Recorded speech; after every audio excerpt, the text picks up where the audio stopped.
Bonjour à tous et bienvenue sur Commun Français. Dans cette vidéo, je vous propose de découvrir ou de réviser 10 expressions françaises utiles pour argumenter et débattre, aussi bien à l'oral qu'à l'écrit. Argumenter et débattre, c'est-à-dire échanger des idées en vue de convaincre quelqu'un ou de prendre des décisions. Vous trouverez sur YouTube de nombreuses expressions familières, à utiliser entre amis seulement. Mais celles que je vais vous présenter peuvent très bien s'employer dans un contexte formel, un exposé oral ou un texte académique, comme un essai, une lettre argumentative, etc. Pour faciliter leur emploi, j'ai classé ces 10 expressions en fonction de leurs objectifs de communication. Certaines pourront servir à proposer des solutions, d'autres à exprimer un accord ou un point de vue. Commençons par 2 expressions qui servent à exprimer un point de vue, autrement dit ce que vous pensez sur un sujet, votre opinion. Première expression. Prendre fait et cause pour, ce qui signifie défendre quelqu'un ou quelque chose, se mettre de son côté. Par exemple, de plus en plus de gens choisissent de prendre fait et cause pour les énergies renouvelables. Deuxième expression pour exprimer un point de vue, se faire l'avocat du diable. Vous savez que le rôle d'un avocat est de défendre quelqu'un, et d'autre part, que le diable est un personnage qui représente le mal absolu. C'est pourquoi cette expression signifie défendre une opinion très impopulaire, très mal vue, critiquée par la majorité. Par exemple, je ne voudrais pas me faire l'avocat du diable, mais cette entreprise avait sûrement de bonnes raisons pour supprimer des emplois. Passons maintenant aux expressions de la certitude, ou au contraire, de l'incertitude, de l'éventualité. Avoir l'intime conviction. Intime désigne généralement un sentiment personnel, intérieur, mais également un sentiment profond, très fort. Alors on emploie cette expression lorsque l'on est tout à fait sûr et certain de quelque chose. Par exemple, j'ai l'intime conviction que la voiture électrique va se généraliser en ville.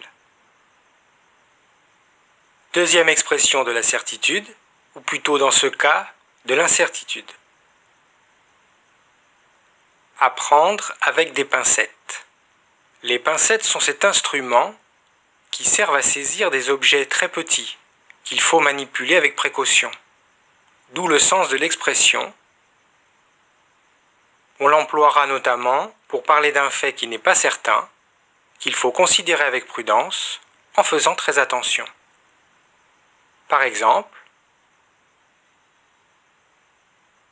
c'est une information à prendre avec des pincettes, car aucune source n'est mentionnée. Venons-en à présent aux expressions qui permettent d'introduire des exemples au cours d'une argumentation ou d'un débat. Ce ne sont pas les exemples qui manquent. Cette expression est simple à comprendre. C'est plutôt sa construction qui est idiomatique, particulière à la langue française. On l'emploiera pour dire que les exemples qui peuvent illustrer un fait sont très nombreux, qu'il est très facile d'en trouver.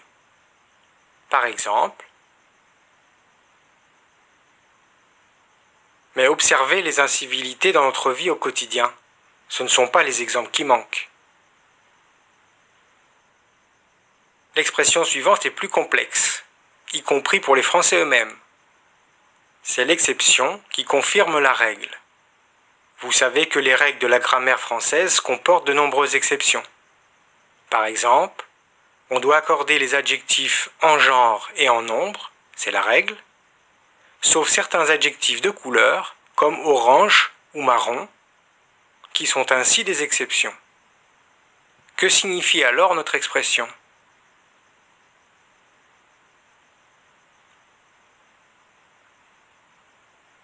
Cette expression peut s'employer lorsque l'on rencontre un exemple inhabituel, inattendu, mais qui ne change pas une idée ou une situation générale. Au contraire même, il montre que la règle est juste, il contribue à la mettre en évidence.